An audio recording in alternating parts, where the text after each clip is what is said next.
if that's okay. Who wants to go with the first question?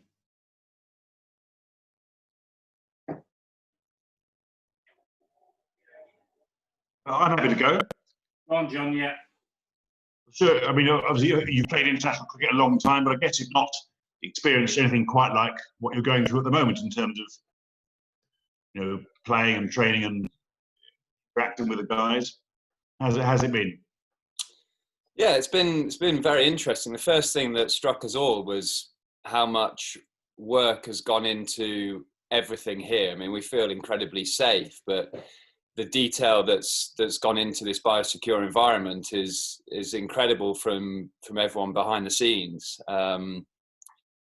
It certainly is very different.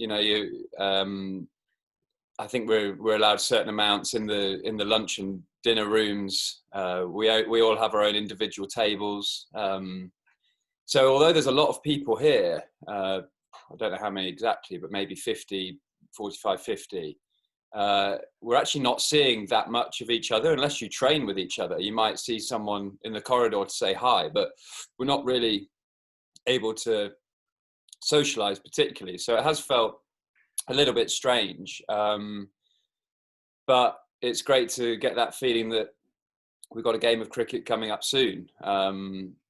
Everyone's been training really well in different groups. It's been organised fantastically well, but I think everyone's just excited to play some games of cricket now. And because it's unusual, is there a reduction in intensity? Does it feel a bit unusual, a bit weird, and not really full on? No, not in training, because you've got 30 odd people trying to get in 11 spots at the minute. So training's been nicely intense. Actually, the coaches have sort of been telling us to make sure we control our intensity a little bit, because obviously if we come in and spike our workloads and get up to intensity too high, we risk injuries. So I think we're trying to build up nicely into the warm-up game, which is Wednesday, I think. But no, I mean, training's felt intense. I think the games will feel a bit different with no crowds, but also I think cricket is in a slightly different position to the sports like football and rugby, and the fact that our domestic game in red ball cricket, a lot of the time we play in front of smaller crowds, so we're not relying on the atmosphere or the crowds to drive us forward, to drive our skill forward and momentum forward. But international cricket, it certainly will. It'll be more of a mental test to make sure that each player's right up for the battle, and I'm very aware of that. I've already spoken to our sports psychologist about creating a bit of a mindset around making sure I can get my emotions up to where they need to be for me to perform at my best, because I know that I'm not. If you put me in a Ashes game or a pre-season friendly, I know which one I'll perform better in. So I've got to make sure that my emotions are where they need to be for an international test match, and that's something that I started working on in early June. Okay, we'll go with Lawrence and then Dean Wilson, please. Hi, Stuart. Yeah, it's along similar lines actually, but I'm just wondering about when the prospect of walking out in front of no one, effectively. Do you think now that your blood will be pumping in quite the same way, and what are the psychological tricks that you've been working on to try to sort of get around that? Yeah, I mean, it's almost like creating a bubble around yourself as an individual, and finding what little things give you that competitive edge. For a batsman, it might be that walk to the middle is actually crucial to be able to get the mind really switched on. For me as a bowler, it will be going through a similar routine leading into a spell, to make sure physically I'm very up for the battle, and I'm mentally switched on to what I'm doing. I think maybe it might involve doing even more research into the opposition's batsman's strengths and weaknesses. So I'm very much focused on getting in a competitive battle with the batsman. instead of sometimes relying on the crowd to get your emotions going to be able to bowl at your best. So it is going to be a different challenge for everybody. I think there are going to be times that it might feel a bit, well, obviously the ground will feel empty at all times, but there might be times where the mind might drift further than it would do in a normal test match. But that's where we've got to be so strong as individuals to not let that happen. I don't know what will be happening with big screens and all that sort of stuff around us. But we've just got to make sure we're as engaged as possible, because it will feel slightly different. Cheers. Thanks. Okay, Dean Wilson, please. Morning, Stuart. Just wanted to ask you about the captaincy, actually, because obviously there's a chance Joe may not be around and Ben is going to step up.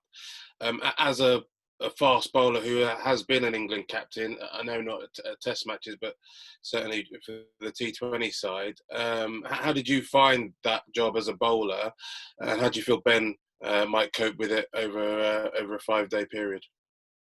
Yeah, Ben will be absolutely fine. I think the toughest part of having watched a lot of captains captain England in the test match stuff is that a lot of the toughest part of the job is actually off the field. A lot of extra meetings, planning, all that sort of thing,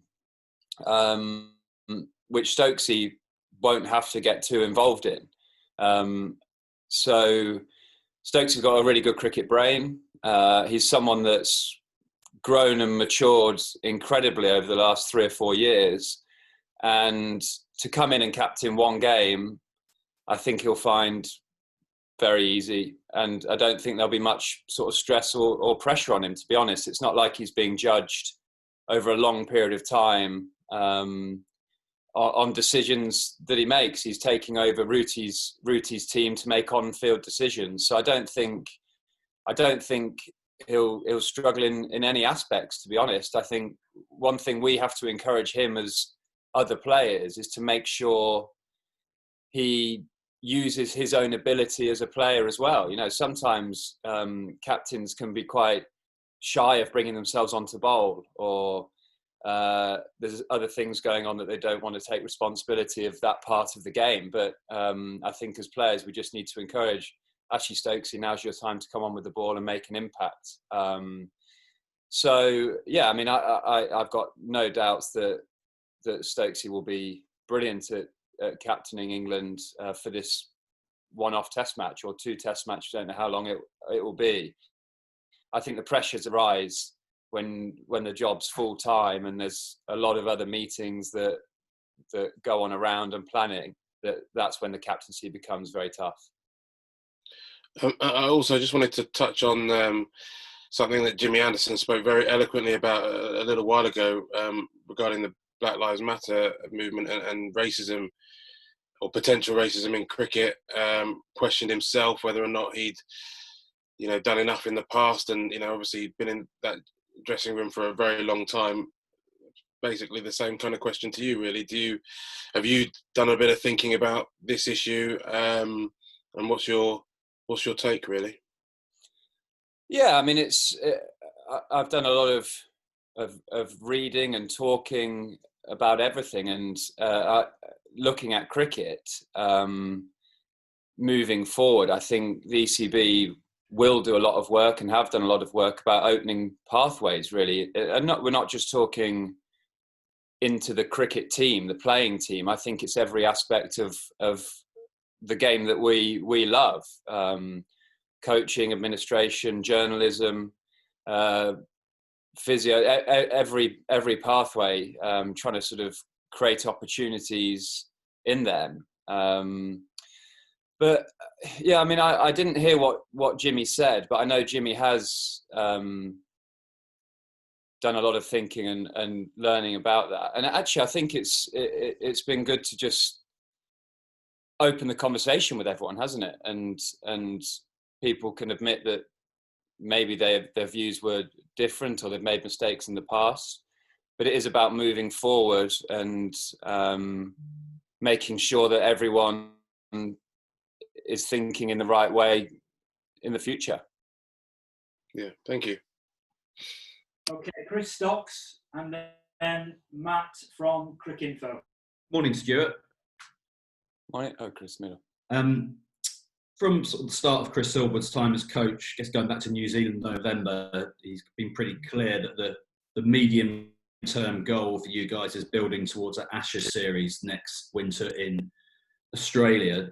I know the last few months things have been disrupted, but now you've got a summer of, looks like fairly full summer of cricket with Pakistan arriving today as well. Do you think that plan towards the Ashes is going to go ahead as per normal, or will it need to be tweaked at all? I mean, I don't know what winter cricket will look like for us just yet. It's great that we've managed to get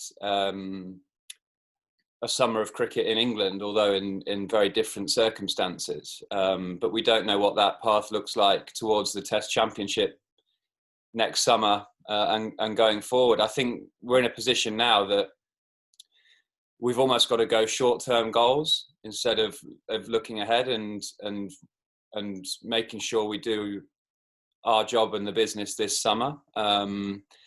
Because we've got to look after each other as players in this environment as well. It is different being away from family and friends in the UK. It does feel a bit strange. And if players go through sort of tricky times while in this biosecure environment, have a bad spell, have a bad day, have a bad week, you can't escape the cricket at all mentally. You know, if you nick off first ball, you're then eating dinner overlooking the pitch that you've just nicked off on. Which we've got to make sure as a group of players that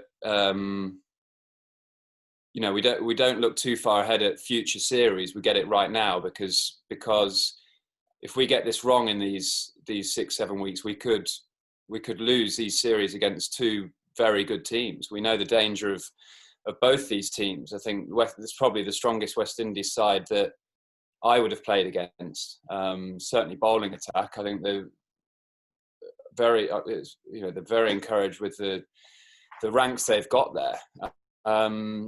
And we've almost got to forget about the long term right now. We've got to make sure we get our bubble right to be able to perform at test match level, because mentally, if you switch off at all at this level, it gets you. And we've got to adjust to the conditions we're living in to be able to perform at the best. Just following up from the earlier questions about crowds, I'm just wondering, do you think you would have been able to produce that spell at Trent Bridge in 2015 if it was empty stands? I mean, this is why I did a bit of research going back to June, because it's a worry for me, because I know that I perform at my best as a player under pressure when the game's at its most exciting, when the game needs changing. And I know that there's certain scenarios bring the worst out of me as a cricketer, and that's when I feel like the game is just floating along. There's nothing on the game, etc. So I've got to make sure that I train my brain to not get into that mindset of, oh, like nothing's happening here, I can't see anyone. I've got to be able to make sure my brain is in test match mode. And I'm not saying I've got that right yet. It's still working on that in training, and training has been intense like it always is, but training's no different to as it always is. This is how we train. We don't train with crowds. It'll be that match day that will feel the strangest. And that's why it's great we've got 3 days warm up. Because we've got to try and get our minds and bodies up to match intensity then, so it doesn't feel strange on the 8th of July. Because the last thing we want is to be walking out on the 8th of July, all of us as a group, a bit like, this doesn't feel like normal, blah, blah, blah. We've got to get that out of our system in this warm-up game to make sure that we hit the ground running. And I think that applies to me out of everyone else, to be honest, because I know that I do thrive off the energy of something happening in the game, or a bit of excitement going on, or there's a big battle going on. You know, maybe I have to pick more of a battle with the opposition and bring my dad into it a bit more. Thank you, mate. as we're running out of time, we've got 3 questions left. 1 question per person. No follow-ups, please. We'll go with Matt, Stefan, and then we'll finish with Mark from PA. Hi, Stuart. We've heard several summers in a row from either you or the management that you'd probably miss a test at some point due to rotation, but I think you've not missed a home test for sort of 7 or 8 years now. Given how busy the schedule is this summer, are you hoping to play all 6 tests, or are you very much expecting to miss 1 or 2? I mean, we've been told as a bowling group that the strongest team will be picked for the first test. So the aim is to get into that. And I think the last test I missed in England was against the West Indies in 2012, where I was actually named in the starting 11, but it rained for the first 2 days. And then Andy Flower decided that 3-day test match, have a rest, to which we had an argument at the time. But yeah, I don't like missing cricket. I feel fit at the moment. My fitness tests have been as strong as they ever have been in this come back to cricket period. But we all know how hard fast bowling is, and I think one of my strengths over the last 7-8 years of staying fit is that I've played consistently. So the body has been used to the workload. It's never had that period of stopping to then get the shock of coming back with the lift of intensity of Test cricket. So that's the position we're in now. And Ed, Titch and Spoons in the selection panel have been quite clear that, yes, we want to play our best team as often as possible, but also we're not going to put bodies at major risk. I mean, we all wear these GPSs now, which the stats are really quite interesting that Phil Scott pulls together.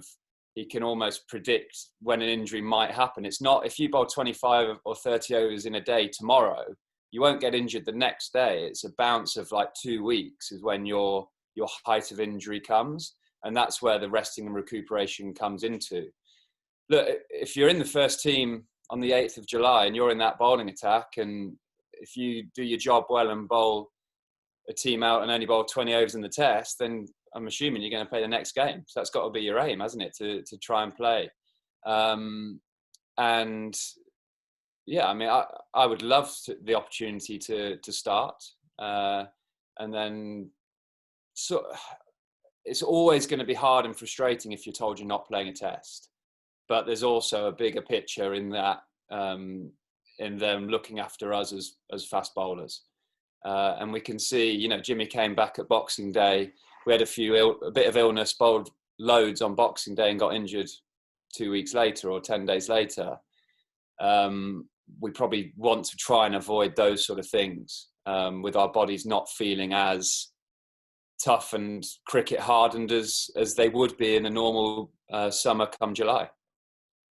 Thanks. Okay, Stefan, and then we finish with Mark. Thank you. Morning, Stuart. Morning. You talked about 30 players for 11 places. How much is the fast bowling depth pushing you and Jimmy to show that you're still the leaders of the attack? And given the year that Jimmy's had with injuries and the other players that have emerged, do you still expect it to be Anderson joining Broad with the new ball in the first test?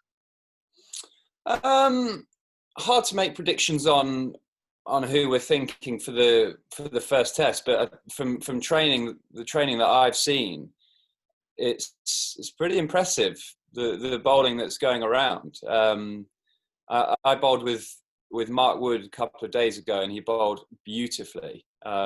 Great control, brilliant pace. But also with the amount of players we've got here, it does sort of limit you a little bit of who you're training with. But one thing's for sure, there doesn't seem to be a panic in strength and depth in English fast bowling. Obviously, we've all come here fit and fresh. That's quite rare for fast bowling, like a group that everyone's fit and ready to go. And as we touched on, I think Chris mentioned about Australia in 18 months' time. The dream ticket there is to be boarding a flight to Perth for a warm-up or wherever we're going, ready for Brisbane, and having this lot of fast bowlers fit and ready to go. That's sort of the aim for English cricket. Can we go to Brisbane having Ollie Stone, Joff, Mark Wood, these sort of pace guys, Wokes, Curran, Broad, Anderson, everyone fit, fresh, ready to go. And if we can do that, we've got a chance of winning there. Last question from Press Association. Morning, Stuart. Morning, Mark. To take you back quickly to the lack of crowds that we're going to have. I just wondered if you'd watched much of the football since it's come back without the crowd, and what you've made of it, and if there's a concern for you that lack of crowd can impact on tempo and the game as a spectacle. I've watched a bit of the football. I'm not a big fan of the crowd noise. I don't know what you guys think. I find it it's all I sort of focus on, really, and it's quite hard to shut off. I actually don't know what the cricket are thinking. Does anyone know what the cricket are thinking with crowd noise and stuff? Not yet. But, you know, we've got a group of 30-odd players here who've grown up playing county cricket, and we are used to getting ourselves ready for a day's play without big crowds for a championship game. So I don't think that should affect our rhythm too much. And my mum said something to me actually before I left. She said, take yourself back to being a 12-year-old kid, as when all you wanted to do was play cricket anywhere you could. You know, I have a coffee in the morning overlooking a test match ground. If you'd have offered me that as a 12-year-old, probably not a coffee back then, but I'd have been buzzing. I'd have been so excited. So I think, you know, trying to get that mindset of, yes, we're playing a test match for England, but actually when you were a 12-year-old kid, you'd have done anything to play cricket. You remember opening the curtains, and if there was a bit of rain on a Saturday, it was like heartbreak. You know, trying to have that mindset of, you know, this is exciting just to have the opportunity to play and have some fun.